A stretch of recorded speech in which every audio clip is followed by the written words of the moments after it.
Have you ever heard of Wyoming? Big sky, wide open spaces. The kind of place where the wind whispers over the plains like it's carrying secrets. And let me tell you, some of those secrets are ugly. 75%. That's how many people in this state voted for Donald Trump. 3 out of 4. That means for every 4 people you meet, only one of them has any common sense at all. The rest? They're waving their flags, screaming about freedom, while clutching onto a vision of America that looks an awful lot like a 1950s television show. You know, the kind with no color in more ways than one. 1 in 3 of those folks, 1 in 3, would rather set fire to the very Constitution they claim to worship than see one brown-skinned person succeed. Think about that. They wrap themselves in the stars and stripes, but if that flag ever started waving for someone who doesn't look like them, they'd turn it all to ashes before they let that happen. They'll empty their pockets, hundreds of millions of dollars just to build walls, detention camps, fences topped with barbed wire. They'll pump money into surveillance, raids, and prisons like they're investing in some twisted vision of security. But ask them to spend a fraction of that to make sure a kid doesn't go to bed hungry? Silence. Ask them to make sure every person in this country, regardless of their income, has access to a doctor when they need one? Outrage. Socialism, they scream, as if the only thing worse than suffering is sharing. Why don't you see more overt racism in Wyoming? That's easy. The environment sucks, it's harsh and uncomfortable, the wind howls most of the year, and the landscape is mostly brown, as in dry and dead. Except the parts the rich folks and the government owns, that is where the trees and the water are. And what is there to do here? Drink, have sex, that is about it. That second one is the reason that leads this state to have the worst divorce rate in the nation.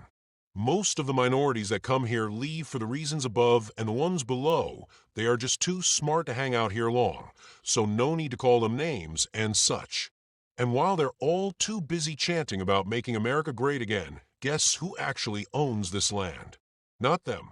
Most of the non-government land in Wyoming is held by a handful of ultra-wealthy landowners who hoard it like a dragon sits on gold. Meanwhile, the people waving their Trump flags are being squeezed. Lower wages, lesser benefits. The dream of retirement? Only if their lottery numbers come up. More like a bedtime story for fools. And yet, they keep swallowing the same old lies about tax cuts making their lives better, never realizing that the only thing getting cut is their future. Schools? Underfunded. Infrastructure? Crumbling. Healthcare? Non-existent. The only thing that trickles down in this state is misery. And then there's the jobs. Wyoming is one of the worst right-to-work states in the nation, where the only right you really have is the right to be exploited. You don't like how little they pay, how dangerous the work is. Well, good luck. Go work somewhere else. Oh wait, there is nowhere else.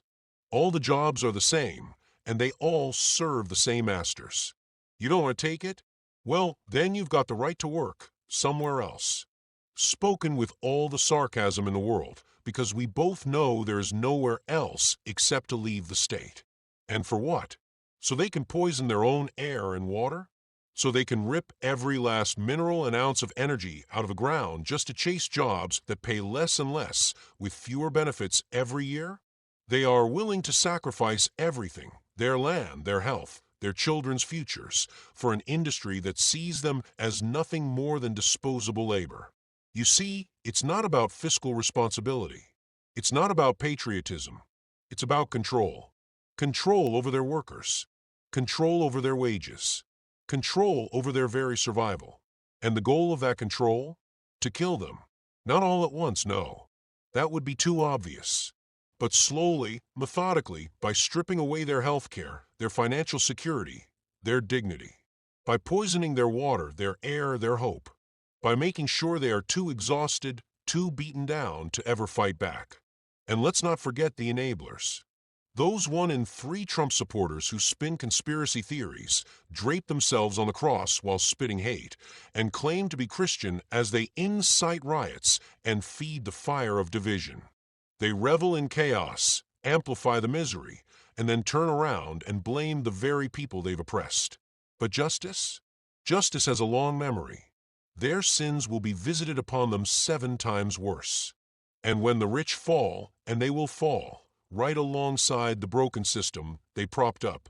And when that day comes, they will get the mercy they gave, the hard reckoning they've spent their lives running from. The coming revolution will come late to Wyoming. The Trumpers here will hold out to the bitter end, sucking the propaganda tit, like it was their mother's milk, until well after it has become black and evil tar. Stubborn is equal to stupid. To hold on in Wyoming you have to be both, all too common, of traits in the white man.